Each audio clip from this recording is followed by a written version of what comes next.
అన్నదాత అన్నదాత మీ అన్నదాత చెమటోడ్చి ఆహారాన్నందించే రైతన్నా అనునిత్యం నీ కండదండగా నిలిచే నేస్తం ఎవరన్నా అన్నదాత అన్నదాత మీ అన్నదాత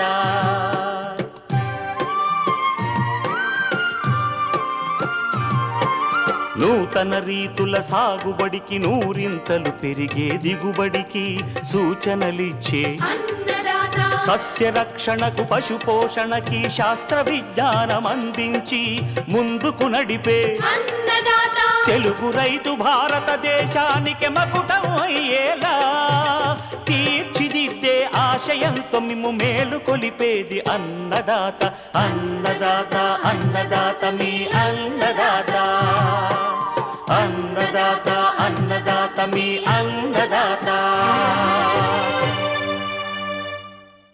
అన్నదాత ప్రేక్షకులకు నమస్కారం. ఈనాటి ముఖ్యాంశాలు: రబీ మొక్కజొన్నలో పోషక యాజమాన్యం, క్యారెట్ సాగులో మెలకువలు,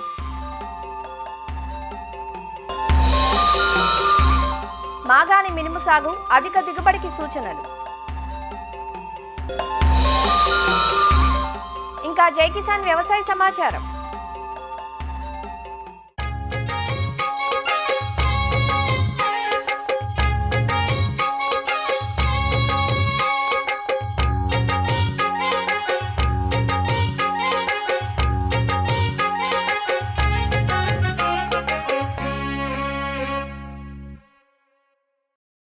మొక్కజొన్న అధిక విస్తీర్ణంలో సాగయ్యే ఈ పంటను ధాన్యం కోసం వాణిజ్య శైలిలో పండిస్తూ ఉంటారు. ఖరీఫ్లో వర్షాధారంగా సాగు చేసిన రబీ, వేసవిలో ఆరుతడి పంటగా సాగు చేస్తారు. రబీలో మాగాణుల్లో వరి కోసాక జీరో టిల్లెస్ పద్ధతిలో పొలం దున్నకుండా కూడా మొక్కజొన్నను సాగు చేస్తారు. రబీలో అక్టోబర్ మాసంలో విత్తుకుంటే మాగాణుల్లో సాగు చేసేటప్పుడు నవంబర్ మాసంలో విత్తుకుంటారు. ఏ సీజన్లో సాగు చేసినా ఏ విధానంలో సాగు చేసినా మొక్కజొన్నకు పోషకాల అవసరం ఎక్కువగా ఉంటుంది. పోషకాలను సరైన విధంగా అందించినప్పుడే ఎకరాకు 50 క్వింటాల వరకు అధిక దిగుబడులు సాధించగలం. ప్రస్తుతం పంట నెల రోజులలోపు వయసులో ఉంది. చాలా చోట్ల ఇప్పుడు మాగాణుల్లో విత్తుకుంటున్నారు. మొక్కజొన్నలో పోషక యాజమాన్యం గురించి హైదరాబాద్ రాజేంద్రనగర్లోని ప్రొఫెసర్ జయశంకర్ తెలంగాణ రాష్ట్ర వ్యవసాయ విశ్వవిద్యాలయం కలుపు యాజమాన్య విభాగం ప్రధాన శాస్త్రవేత్త డాక్టర్ టి అంజయ్య ద్వారా తెలుసుకుందాం. మొక్కజొన్న పంటలో చేపట్టాల్సిన పోషక యాజమాన్యం కనుక చూసుకున్నట్టయితే పంటకు వేయాల్సిన ఎరువులు భూసార పరీక్షల ఆధారంగా వేయడం మంచిది. భూసార పరీక్షల ఆధారంగా ఎరువులు వేసినప్పుడు అవసరమైన మేర మాత్రమే వేయగలం. అంటే వృధాగా ఎక్కువ ఎరువులు వేయకుండా లేదా పంటకు కావాల్సిన దానికంటే తక్కువ కాకుండా కేవలం భూసార పరీక్ష ఆధారంగా వేయడం మంచిది. పంటకు నిర్దేశించిన మోతాదు అంటే సిఫారసు చేయబడిన మోతాదును కనుక మనం వేసుకున్నట్టయితే కరెక్ట్గా పంటకు కావాల్సిన ఎరువుల్ని అందించవచ్చు. యాసంగిలో మొక్కజొన్న పంటకు కావాల్సిన నత్రజని, భాస్వరము, పొటాషులను తీసుకున్నట్టయితే సుమారుగా 80 నుంచి 96 కిలోల నత్రజనినిచ్చే ఎరువుల్ని వేయాలి. అదేవిధంగా 32 కిలోల భాస్వరాన్ని ఇచ్చే ఎరువును, అదేవిధంగా 32 కిలోల పొటాష్నిచ్చే ఎరువుల్ని యాసంగిలో మొక్కజొన్న పంటకు వేసుకోవాల్సి ఉంటుంది. సో నత్రజనిని వేసుకునే సమయం కనుక తీసుకున్నట్టయితే మొదటగా 1/3 వంతు, అదేవిధంగా మోకాలు ఎత్తున్నప్పుడు 1/3 వంతు, అదేవిధంగా పూత దశలో 1/3 వంతు, ఈ విధంగా విభజించుకొని మనం వేసుకోవాలి. అదేవిధంగా భాస్వరానికి సంబంధించిన పూర్తి ఎరువుని దుక్కిలోనే వేసుకోవడం మంచిది. అదేవిధంగా పొటాష్కి సంబంధించిన ఎరువుని మ్యూరేట్ ఆఫ్ పొటాష్ లేదా సల్ఫేట్ ఆఫ్ పొటాష్ లాంటి లెక్కించిన మోతాదులో 2 దఫాలుగా విభజించి ఒక దఫా దుక్కిలో మరొక దఫా పూత దశలో వేసుకున్నట్టయితే కరెక్ట్గా ఉంటుంది. కాంప్లెక్స్లని అంటే ఐదర్ డిఏపి కానీ 20-28 లేదా 20-20-0-13 లేదా 3-17 ఇలాంటి కాంప్లెక్స్ ఎరువుల్ని వేస్తున్నప్పుడు పైపాటుగా కాంప్లెక్స్లను వేస్తున్నప్పుడు అందులో ఉండే నత్రజని మాత్రమే ఉపయోగపడుతుంది. భాస్వరము మరియు లభించని స్థితిలోకి చేరే అవకాశం ఉంటుంది. కాబట్టి రైతు సోదరులు దుక్కిలో అంటే మొదటి దశలో మాత్రమే భాస్వరానికి సంబంధించిన ఎరువుల్ని వేసి పైపాటుగా నత్రజని అందించాలనుకుంటే యూరియా వేసుకుంటే సరిపోతుందండి. అదే కాకుండా ఈ మొక్కజొన్నలో ముఖ్యంగా యాసంగిలో మరొక సమస్య ఏంటంటే సూక్ష్మ పోషకాల సమస్య. తెలంగాణ నేలల్లో జింక్ లోపం అనేది ఉంది, గమనించడం జరిగింది. ఈ జింక్ లోపించినప్పుడు మన పంట పెరగకుండా తెల్లాకుగా మారే అవకాశం ఉంటుంది. కాబట్టి ఈ నెల మధ్య భాగం పసుపు పచ్చగా మారిపోయి మొక్క ఎదగకుండా ఉంటుంది. ఈ జింక్ లోపాన్ని కనుక మన నేలలో భూసార పరీక్ష ద్వారా ముందుగానే గుర్తించినట్టయితే ఎకరానికి 20 కిలోల జింక్ సల్ఫేట్ వాడాలి. లేదా పంట దశలో పంట వేసిన తర్వాత ఎక్కడైనా జింక్ లోపం ఉన్నట్టుగా తెలుసుకున్నట్టయితే పైపాటుగా జింక్ సల్ఫేట్ 2 గ్రాములు లీటర్ నీటికి కలిపి వారం వ్యవధిలో 2 నుంచి 3 సార్లు పిచికారీ చేస్తే ఈ యొక్క జింక్ లోపాన్ని మనం పంట మీద నివారించుకునే అవకాశం ఉంటుంది. దీనితో పాటు ఈ మధ్యకాలంలో రాష్ట్రంలో బోరాన్ లోపం కూడా అధికంగా గమనించడం జరిగింది. కాబట్టి ఈ బోరాన్ లోపించినప్పుడు కొత్తగా పెరిగే ఆకులు విచ్చుకోకుండా ముద్దగా ఉండడం కావున పంట పెరుగుదల ఉండకపోవడం జరుగుతుంది. కావున బోరాన్ లోపాన్ని కనుక గమనించినట్టయితే పంట మీద బోరాక్స్ అనే పొడి మందును 1 లీటర్కి 1 గ్రాము కలిపి పిచికారీ చేసినట్టయితే నివారించుకోవచ్చు. అదే బోరాన్ లోపం ఉన్నట్టు మనకు భూసార పరీక్షల ద్వారానే తెలిసినట్టయితే ఎకరానికి 4 కిలోల బొరాక్స్ మనం కనుక అప్లై చేసుకోవాల్సి ఉంటుంది. అదేవిధంగా పోషక సమస్యలు మరియు కలుపు యాజమాన్యాన్ని సమర్థవంతంగా చేపట్టినట్టయితే ఈ పంటలో మంచి దిగుబడి సాధించి ఈ ప్రస్తుత యావరేజ్ ఏదైతే తెలంగాణలో సాధిస్తున్నారో రైతులు దీనికంటే మనం ఎక్కువ కూడా సాధించి మంచి ఫలితాలు పొందే అవకాశం ఉంటుంది.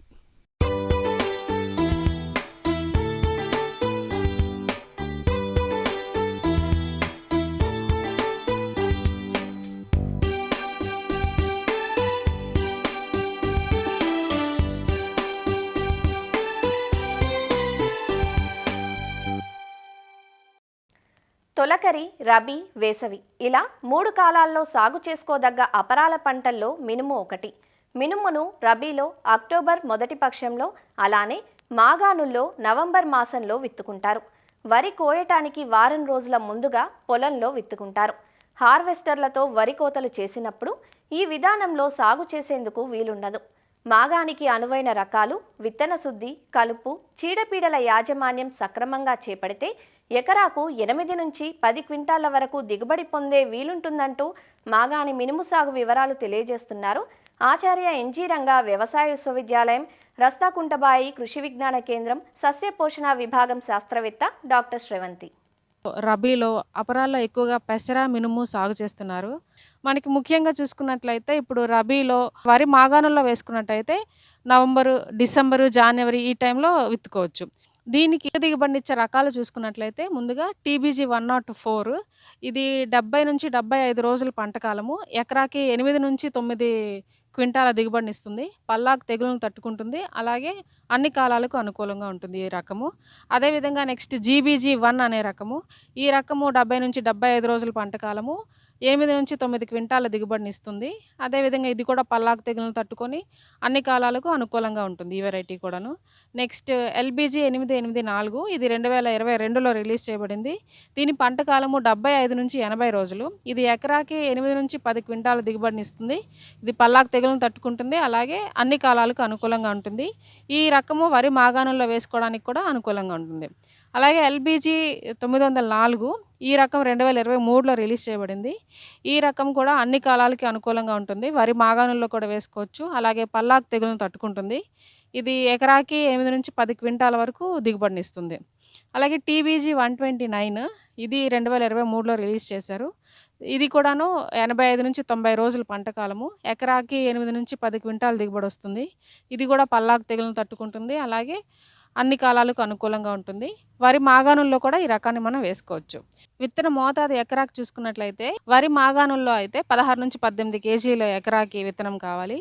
ఈ ఈ విత్తనాన్ని ముందుగా విత్తన శుద్ధి చేసుకోవాల్సి ఉంటుంది.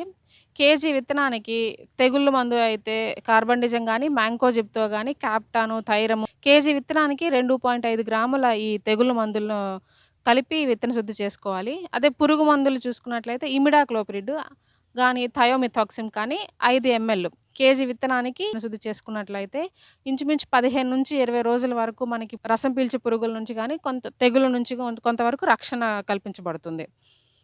కొత్తగా పంట వేసుకున్న వారైతే రైజోబియం కల్చర్‌ని కూడా పట్టించి సాగు చేసుకుంటే అధిక దిగుబడులు సాధించొచ్చు.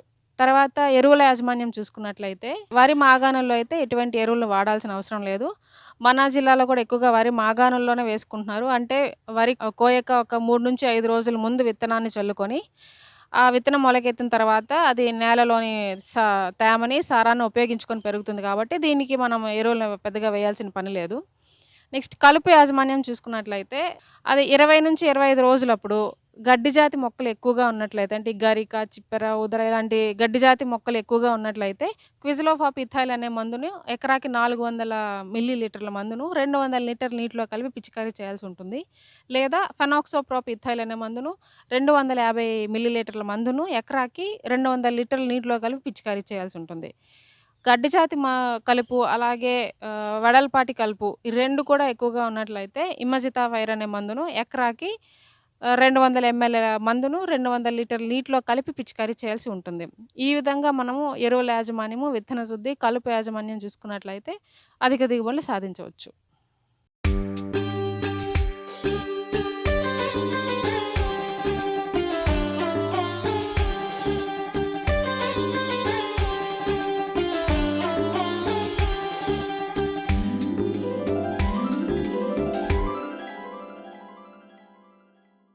కూరగా, సలాడ్గా అధిక వినియోగంలో ఉన్న నారింజ రంగు దుంప పంట క్యారెట్ కంటి ఆరోగ్యానికి మేలు చేసే ఏ విటమిన్, బీటా కెరోటిన్ రూపంలో సమృద్ధిగా ఉంటుంది. మార్కెట్లో ఎప్పుడూ మంచి డిమాండ్ ఉండే క్యారెట్ను సెప్టెంబర్ మాసం నుంచి డిసెంబర్, జనవరి వరకు దఫాలుగా విత్తుకుంటూ ఉంటారు. పట్టణ పరిసర గ్రామాల్లో అధికంగా సాగవుతుంది ఈ పంట. 100 నుంచి 110 రోజుల్లో అందివచ్చే ఈ పంట నుంచి మంచి యాజమాన్యంతో ఎకరాకు 16 నుంచి 18 టన్నుల దిగుబడిని సాధిస్తున్నారు. క్యారెట్ సాగులో దుంపకుళ్ళు మినహా పెద్దగా చీడపీడల సమస్య కనపడదు. అయితే ఒక్కోసారి పోషక లోపాల వల్ల దుంప ఊరుదల సరిగా లేకపోవడం, నిగారింపుగా లేక రంగును సంతరించుకోకపోవడం, దుంప చీలిక వంటి సమస్యలు కనపడతాయి. సాగు ఆశాంతం చేపట్టే చక్కటి యాజమాన్యంతో సులువుగా ఈ సమస్యలను అధిగమించి అధిక దిగుబడిని సొంతం చేసుకునే అవకాశం ఉంది. క్యారెట్ సాగులో ఆది నుంచి పాటించాల్సిన మెలకువలను వివరిస్తున్నారు ఆచార్య ఎన్జీ రంగా వ్యవసాయ విశ్వవిద్యాలయం, శ్రీకాకుళం జిల్లా సీతంపేట వ్యవసాయ పరిశోధనా స్థానం సీనియర్ శాస్త్రవేత్త డాక్టర్ పి వెంకట్రావు. ఇప్పుడు రబీలో పండించే పంటల్లో కూరగాయ పంటలు చాలా ప్రాముఖ్యత ఎక్కువగా ఉంది. ముఖ్యంగా క్యారెట్ ఈ మధ్యకాలంలో గిరాకీ ఉండడం వల్ల ఈ పంట సాగు పెరుగుతూ వస్తుందన్నమాట. నాటే సమయానికి విషయానికి వచ్చేసరికి ఏంటంటే నవంబర్ నెలాఖరు వరకు నాటుకోవడానికి అవకాశం ఉంది కాబట్టి రైతు సోదరులు క్యారెట్ని నిరభ్యంతరంగా ఇప్పుడు నాటుకోవచ్చు. ఈ వాతావరణ విషయానికి వచ్చేసరికి ఏంటంటే క్యారెట్ చల్లని వాతావరణంలో పండించే దుంప పంట. అదేవిధంగా నేలల విషయానికి వచ్చారంటే మురుగునీటి వసతి గలటువంటి లోతైన సారవంతమైన గరప నేలలు అత్యంత అనుకూలము. అదేవిధంగా వరిజన చూసుకేటంటే 6.5 నుంచి 7 వరకు ఉంటే వరిజన చూసుకుంటే మనకు అధిక దిగుబడి రావడానికి అవకాశం ఉంటుంది. ఇక రకాల విషయానికి వచ్చేసరికి అంటే పూసా కేసర్ అనే రకం అనుకూలము. ఇదేంటంటే లోపల కండ భాగం కూడా ఎర్రగా ఉంటుంది. దీనిలో కెరాటిన్ శాతం ఎక్కువగా ఉండి మనకి అంటే విటమిన్ ఏ ఎక్కువగా అందే అవకాశం ఉంది కాబట్టి ఈ రకం చాలా మంచి ప్రాచుర్యంలో ఉంది. అదేవిధంగా ఎర్లీ నాన్ టెస్ అనే రకం కూడా ఉంది. ఇదంటే దుంప వేర్లు స్తూపాకారంలో ఉండి 10 నుంచి 12 సెంటీమీటర్లు పొడవు కలిగి 90 నుంచి 100 రోజుల్లో మనకి పంట తయారీగా వస్తుంది కాబట్టి ఈ రకం కూడా వేసుకోవచ్చు. ఈ చాంటినీ రకం ఏంటంటే క్యానింగ్కి నిల్వ చేయడానికి అనుకూలమైన రకం కాబట్టి ఇది కూడా ఈ మధ్యకాలంలో ఎక్కువగా వేస్తూ ఉన్నారు. దుంప ఆరెంజ్ రంగులో నిగనిగలు ఆడుతూ ఉంటుంది కాబట్టి ఈ రకం కూడా రైతులు వేసుకోవడానికి అనుకూలంగా ఉంది. అలాగే పూస యమదగ్ని అనే రకము కూడా ఉంది. ఇదేంటంటే త్వరగా కాపుకి వచ్చే లక్షణం ఉండి మరియు ఒకే రంగు కలిగినటువంటి లక్షణం కూడా ఇది కూడా ఉంటుంది కాబట్టి ఈ రకాన్ని రైతులు వేసుకోమంటారు. ఇక విత్తన మోతాదు వచ్చేసరికి ఏంటంటే మనకి ఎకరానికి 2 కిలోల విత్తనం అవసరం ఉంటుంది.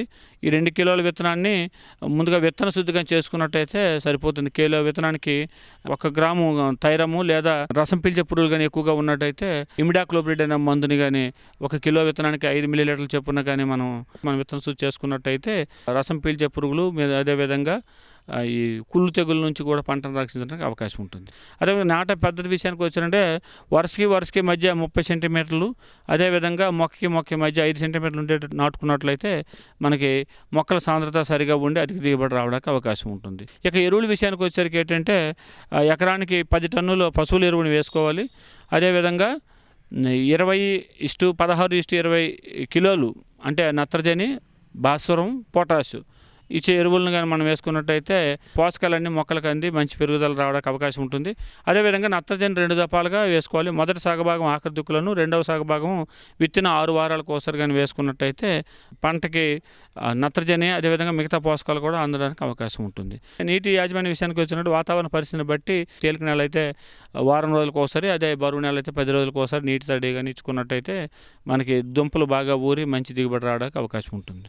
అలాగే కలుపు నివారణకి ఏంటంటే విత్తిన 24 గంటల నుంచి 48 గంటల లోపు పెండిమిత్తులు అనే మందుని ఎకరానికి 1.25 లీటర్లు 200 లీటర్ నీటిలో కలుపుకొని మనం పిచికారి చేసుకున్నట్టయితే కలుపు రాకుండా నివారించడానికి అవకాశం ఉంటుంది. ఇక కలుపు వచ్చిన తర్వాత అయితే మెట్రోవిజిన్ అనే మందుని 300 గ్రాములు 200 లీటర్ నీటిలో కలుపుకొని పిచికారి చేసుకున్నట్టయితే మనకి మిగతా కలుపు కూడా నివారించడానికి అవకాశం ఉంటుంది. ఇక సస్యరక్షణ విషయానికి వచ్చినంటే ఆకు తినే పురుగులు ఎక్కువగా మనకి గొంగళి పురుగులు ఆశించడం జరుగుతూ ఉంది. ఈ గొంగళి పురుగులు అంటే ఆకుల్ని కొరికి తినడం వల్ల ఆకులపై చిన్నగా రంధ్రాలు ఉండిపోవడం, అసలే క్యారెట్ ఆకులు చిన్నగా ఉంటే ఇంకా తినేస్తే మనకు ఆకులు అనేవి కనిపించవు కాబట్టి దిగుబడి తగ్గిపోవడానికి అవకాశం ఉంటుంది. క్యారెట్ రస్ట్ ఫ్లై అనేది పురుగు కూడా ఈ దుంపను ఎక్కువగా తినేయడం జరుగుతూ ఉంది. దానివల్ల అంటే మిగతా కట్ చేసిన దుంప వల్ల కూడా కుళ్ళిపోయి మార్కెట్లో పనికి రాకుండా పోతుంది కాబట్టి దీని నివారణ కూడా చేసుకోవాలి. ఈ రెండింటి నివారణ కూడా మలాథిన్ అయిన మందుని 2 మిల్లీలీటర్లు 1 లీటర్ చొప్పున కలిపి మనం పిచికారి చేసుకున్నట్టయితే అంటే 10 రోజుల వ్యవధిలో 2-3 సార్లు చేసుకున్నట్టయితే మనం నివారించడానికి అవకాశం ఉంటుంది. దీంతో పాటుగా బూడి తెగులు కూడా శీతాకాలంలో కానీ చలి ఎక్కువగా ఉండి రాత్రుల్లో ఉష్ణోగ్రత బాగా తక్కువ అయినప్పుడు అంటే బూడి తెగులు కూడా ఎక్కువ ఆశించడం జరుగుతుంది కాబట్టి నివారించుకోవడం కోసం హెక్సాకోనజోల్ 2 మిల్లీలీటర్ 1 లీటర్ చొప్పున కలిపి మనం పిచికారి చేసుకోవచ్చు. ఇక కోత విషయానికి వచ్చినట్టుగా విత్తిన 90 రోజులకు పంట కోత కోయడానికి సిద్ధంగా ఉంటుంది కాబట్టి వెంటనే త్రవి తీసుకోవాలి. ఆలస్యం అయ్యేంటే పీచు శాతం ఎక్కువైపోయి నాణ్యత తగ్గిపోతుంది. ఈ రకంగా రైతు సోదరులు ఇప్పుడు ముఖ్యంగా సాగు పద్ధతిలో ఎరువుల యాజమాన్యం ఒకటి, నీటి యాజమాన్యం సరిగా చేసుకున్నట్టయితే దాంతోపాటు సస్యరక్షణ చర్యలపైన దృష్టి సారించినట్టయితే ఎకరానికి 8 టన్నుల దిగుబడి తక్కువ కాకుండా అధిక దిగుబడి సాధించడానికి అవకాశం ఉంటుంది.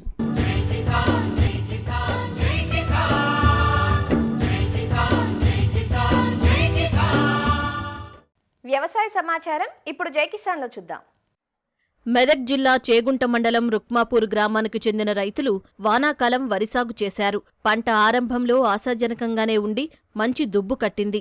అయితే కంకులు వచ్చే సమయానికి మొక్కకు 2-3 కంకులు కూడా వేయకపోవడంతో నష్టపోయామంటూ ఆందోళన చెందుతున్నారు. ఈ గ్రామ రైతుల వద్దకు అదే మండల పరిధిలోని పోలంపల్లికి చెందిన వ్యక్తి వచ్చి తాను విత్తన కంపెనీ సూపర్వైజర్ అని పరిచయం చేసుకున్నాడు.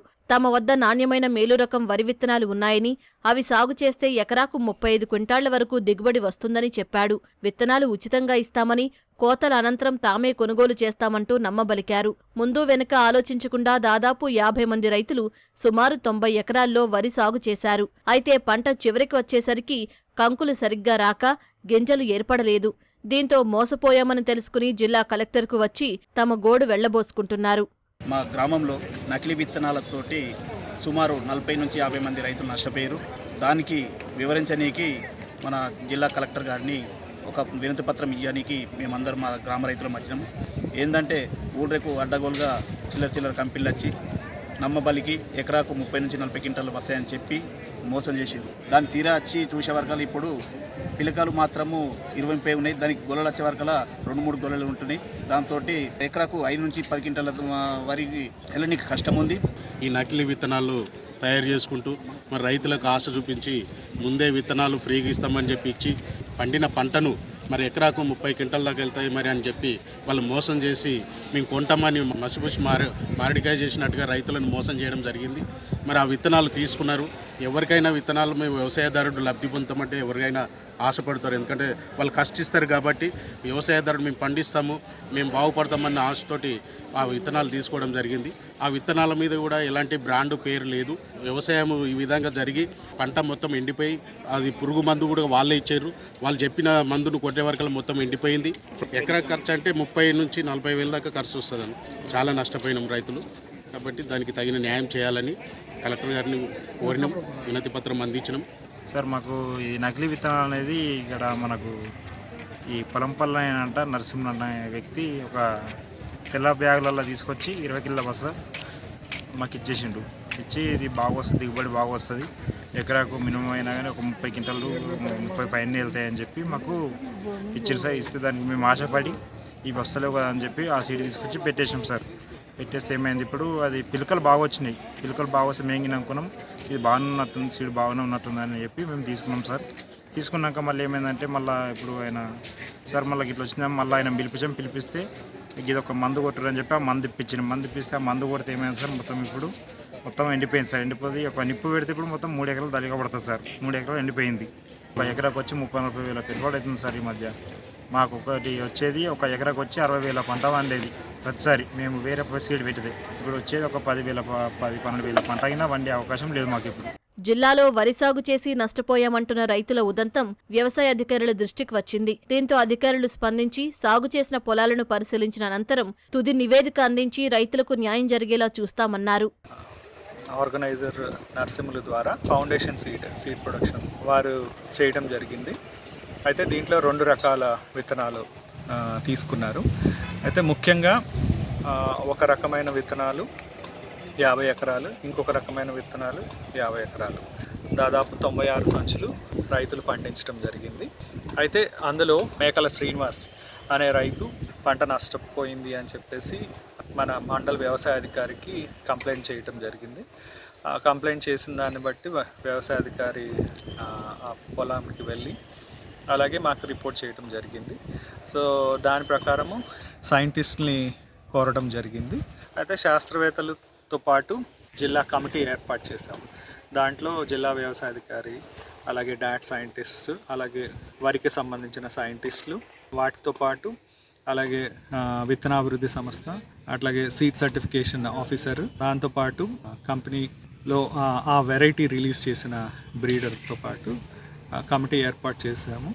ఆ ఏర్పాటు చేసే కమిటీ దాన్ని పరిశీలించడం జరిగింది. దాదాపు ఒక 10 మంది రైతులు పొలాలు చూడటం జరిగింది. నివేదిక పంపిస్తాము. దాని ప్రకారము వారు ఏమైనా ఆదేశాలు ఇస్తే మా వైపు నుంచి మేము చేస్తాము, లేదా రాష్ట్రంలో డైరెక్టర్ గారు వారి పరిధిలో ఉంటుంది కాబట్టి వారు కూడా ఏమైనా చట్టపరమైన చర్యలు తీసుకోగలిగితే రైతులకి మేలు జరిగే విధంగా ఆ రిపోర్ట్ పంపించడం జరుగుతుంది. అంటే నాసి రకం విత్తనాలు కాదు, అవి ఏంటంటే ఫౌండేషన్ సీడ్. సో ఆ ఫౌండేషన్ సీడ్ ఇవ్వడం జరిగింది. అయితే ఇక్కడ 2 రకాలు ఉన్నాయి. అంటే ఇది వెరైటీ ఫాల్ట్ అని కూడా చెప్పలేము. ఎందుకు అనంటే అంటే మనకి లేట్గా రెయిన్స్ రావడం జరిగింది.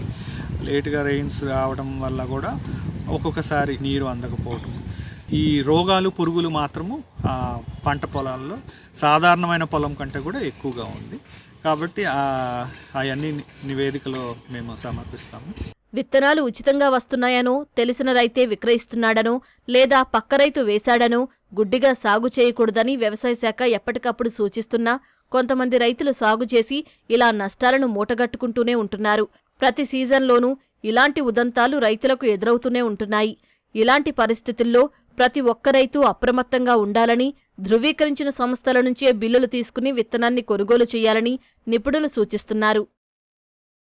మరిన్ని విభిన్న అంశాలతో రేపటి అన్నదాతలో మళ్ళీ కలుసుకుందాం. నమస్కారం. అన్నదాతలు తమ సందేహాలు, సమస్యలను 1800-425-4085 టోల్ ఫ్రీ నెంబర్లో ఉదయం 10 గంటల నుంచి 11 గంటల మధ్య పని దినాలలో సంప్రదించగలరు.